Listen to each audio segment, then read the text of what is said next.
Bueno, les comento que me han pedido que les resuelva o les explique del ejercicio 2, del práctico 2, el GHI y el 18 y el 19. Le voy a hacer una explicación rápida entonces.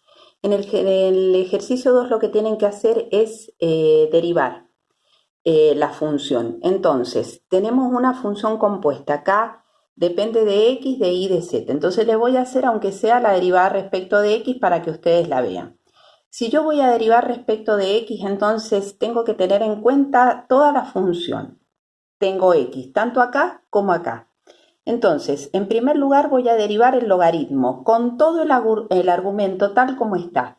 Eso sería 1 sobre, y el argumento es secante de x por y más tangente de xz. Ahí estoy derivando el logaritmo natural. Ahora, a eso lo voy a multiplicar por la derivada de lo que tengo adentro. ¿Y qué es lo que tengo adentro? Una suma algebraica, ¿sí? Entonces, derivo primero la secante. Y como acá también tengo una función compuesta, lo primero que debo hacer es derivar la secante y después derivar lo que tengo dentro de la secante.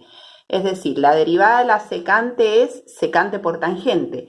Entonces me va a quedar secante de x por y, ¿sí?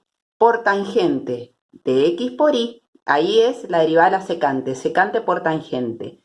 Todo eso por la derivada de lo que tengo adentro, el argumento es x por y, entonces respecto de x sería y. Más, ¿por qué más? Porque ahora tengo que derivar la tangente, y la derivada de la tangente es secante cuadrado. Entonces tengo secante cuadrado con el mismo argumento que es xz, por la derivada de lo que tengo adentro. Como es respecto de x, entonces su derivada es z. Por lo tanto, ahí lo tengo un poco seccionado, pero esa sería la derivada de la función respecto de x. De la misma manera voy a hacer la derivada de la función respecto de y, pero cuando haga respecto de y, sí derivo el logaritmo, pero en esta suma algebraica solamente voy a derivar esta parte, ya que tangente de xz es constante respecto de y. Mientras que cuando derive respecto de z, esta parte es lo que permanece constante, entonces su derivada es 0, porque solamente derivo respecto de z.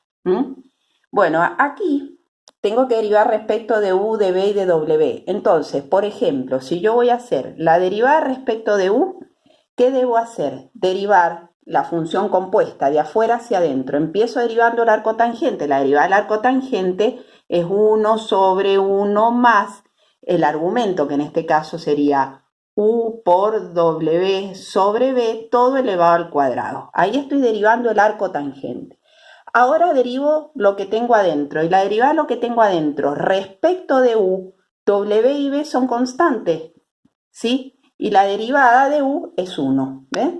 Es lo que va cambiando. Después, si derivo respecto de b, b está en el denominador. Entonces, al derivar esto, sería menos u por w sobre b cuadrado, porque es la derivada de 1 sobre b, y la derivada de 1 sobre b es menos 1 sobre b cuadrado multiplicado por la constante que es 1 por w.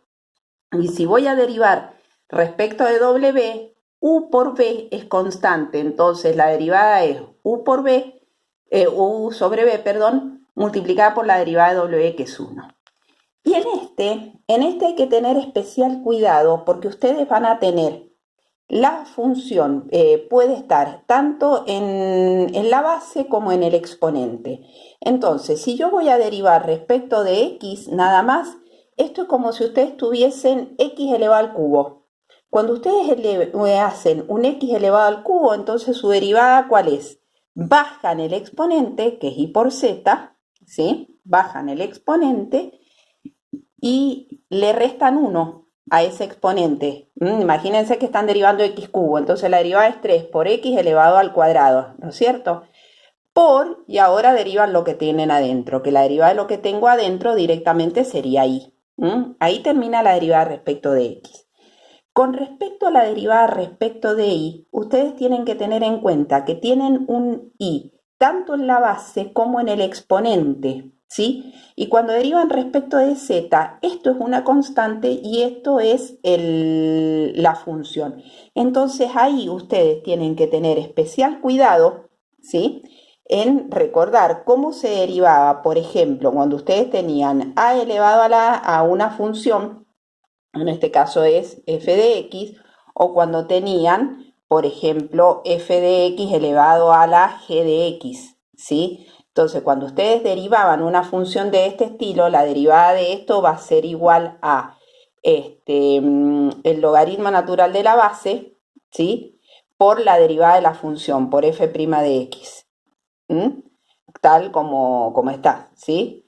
Mientras que en el caso de la derivada aquí tendrían que aplicar logaritmo natural para bajarlo, un logaritmo natural de y igual a, acá me comí, perdón, el a por elevado a la f de x, ¿sí? Disculpen, o sea, esta sería la derivada correspondiente. Mientras que en este caso, ustedes tienen que bajar el exponente, entonces para eso aplican logaritmo y tendrían g de x, que lo bajan, por el logaritmo natural de f de x, ¿sí? Entonces, cuando derivan, va a ser 1 sobre i por i' y derivan toda esta expresión. Bueno, esto que tienen acá, ¿sí? Tienen que aplicarlo cuando derivan respecto de i, porque i está tanto en el numerador como en el denominador, perdón, está tanto en la base como en el exponente. Entonces sería este caso. Mientras que si derivan respecto de z, solamente el z estaría en el numerador, en el exponente, nada más. ¿Mm?